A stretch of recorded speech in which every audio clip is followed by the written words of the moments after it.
Halo, selamat sore teman-teman.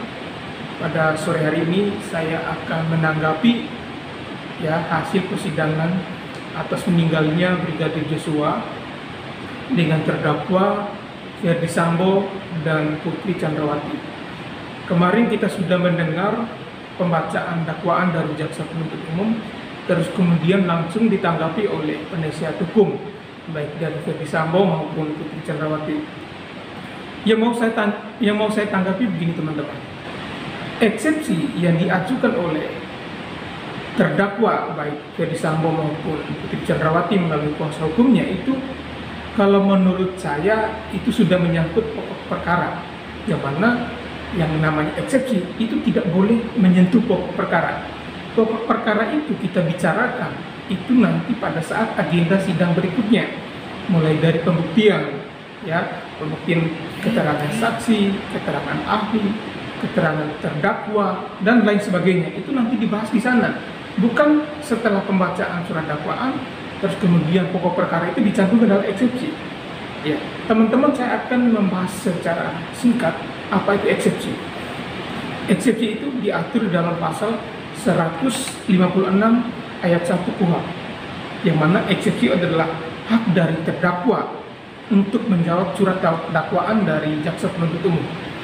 Di dalam pasal 156 KUHP itu mengatur 3 hal penting mengenai kenapa atau alasan dari terdakwa mengajukan eksepsi. Yang pertama, eksepsi terkait dengan apakah pengadilan itu berwenang mengadili atau tidak.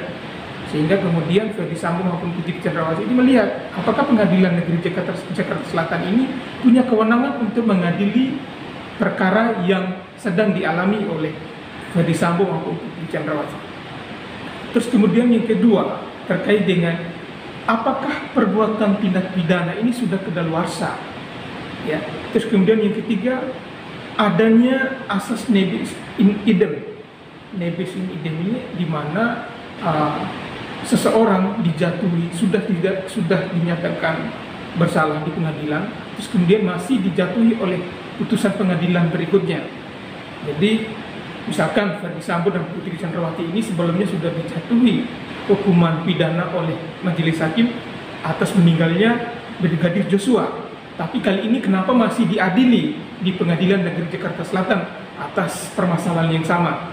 Itu yang dimaksud dengan adanya asas nebis in idem. Terus kemudian yang ketiga adalah dakwaan terhadap terdakwa itu bukan merupakan suatu tindak pidana, melainkan suatu peristiwa keperdataan.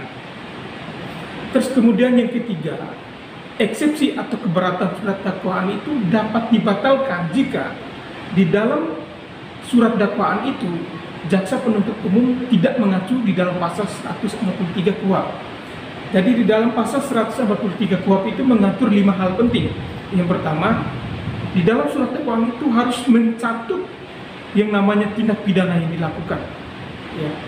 Siapa yang melakukan tindak pidana, terus kemudian di mana peristiwa tindak pidana itu dilakukan, terus kemudian kapan dan bagaimana cara seseorang melakukan tindak pidana. Jadi teman-teman, hal-hal itulah yang kemudian menjadi patokan seseorang baik terdakwa maupun penasihat hukum mengajukan eksepsi. Jadi eksepsi tidak perlu menyentuh pokok perkara, karena di dalam asas peradilan kita itu menganut asas cepat, sederhana, dan biaya ringan. Jadi harusnya penasihat hukum memperhatikan hal-hal itu. Kalau menurut saya kecil kemungkinan eksepsi yang diajukan oleh saudara Ferdy Sambo maupun Putri Chandrawati melalui kuasa hukumnya itu diterima oleh majelis hakim, karena menurut saya di mana surat dakwaan itu sudah tersusun secara akurat, rapi, dan menurut saya sudah sesuai dengan fakta dan peristiwa. Jadi agenda berikutnya kita menunggu putusan selah apakah eksepsi yang diajukan oleh Ferdy Sambo diterima atau tidak. Jadi sekian dulu teman-teman dari saya. Kita menunggu video-video berikutnya mengenai perkembangan kasus meninggalnya Brigadir Joshua. Baik, terima kasih. Selamat sore untuk kita semua.